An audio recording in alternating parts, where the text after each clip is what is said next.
Iran, Israel, যুক্তরাষ্ট্র সংঘাত আর ইরানের সর্বোচ্চ নেতাকে হত্যা, সব মিলিয়ে মধ্যপ্রাচ্য এখন এক আগ্নেয়গিরির উপর দাঁড়িয়ে।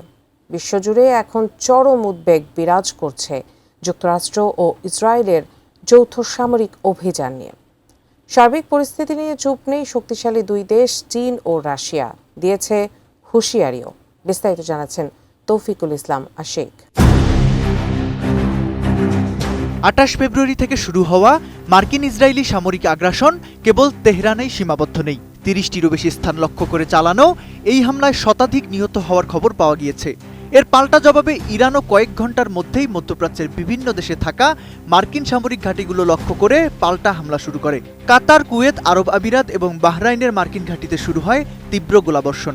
সবশেষ খবর পাওয়া পর্যন্ত হত্যা করা হয়েছে ইরানের সর্বোচ্চ নেতা আয়াতুল্লাহ আলী খামেনিকেও। একদিকে আকাশপথের আগ্রাসন, অন্যদিকে মার্কিন ঘাঁটিতে ড্রোন ও ক্ষেপণাস্ত্র হামলায় মধ্যপ্রাচ্য এখন রণক্ষেত্রে পরিণত হয়েছে। ফিনিশ আসলে একটা জিনিস, সস্তায় বস্তাপতা জিনিস, স্পার্টা চীনে ফিনিশ। এই ঘটনায় জাতিসংঘ নিরাপত্তা পরিষদের জরুরি বৈঠকে চীন অত্যন্ত কড়া ভাষায় নিজেদের অবস্থান পরিষ্কার করেছে। চীনের স্থায়ী প্রতিনিধি ফু কং সরাসরি এই হামলাকে আন্তর্জাতিক আইনের পরিপন্থী এবং বেসামরিক নাগরিকদের জন্য রেড লাইন অতিক্রম করা হিসেবে অভিহিত করেছেন। বেজিংয়ের স্পষ্ট বার্তা, সামরিক শক্তি দিয়ে সংকটের সমাধান সম্ভব নয়, বরং আলোচনার মাধ্যমে স্থিতিশীলতা ফেরানো জরুরি। চীনের এই প্রতিক্রিয়ায় কেবল ইরানের প্রতি সমর্থন নয়, বরং মধ্যপ্রাচ্যে মার্কিন আধিপত্যের বিরুদ্ধে এক কৌশলগত হুঙ্কার হিসেবে দেখছেন বিশ্লেষকরা। অন্যদিকে রাশিয়ার অবস্থানও অত্যন্ত কঠোর। দিমিত্রি মেদভেদেভ সরাসরি মার্কিন হামলার সমালোচনা করে বলেছেন, শান্তির দূত হিসেবে পরিচিত যুক্তরাষ্ট্রের আসল চেহারা বেরিয়ে এসেছে। তারা পারমাণবিক আলোচনার নামে কেবল সময় ক্ষেপণ করেছিল। এরই মধ্যে রাশিয়ার রাষ্ট্রীয় পরমাণু সংস্থা রোসাটম তাদের কর্মীদের ইরান থেকে সরিয়ে নেওয়া শুরু করেছে।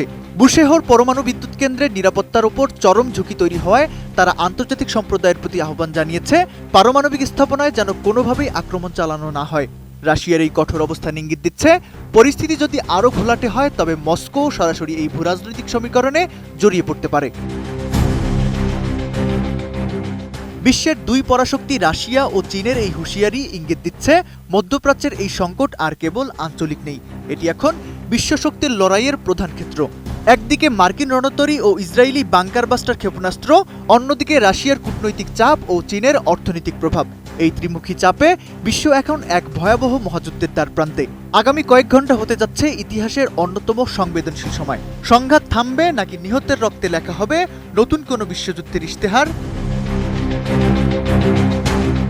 তৌফিকুল ইসলাম আশিক, এটিএন নিউজ।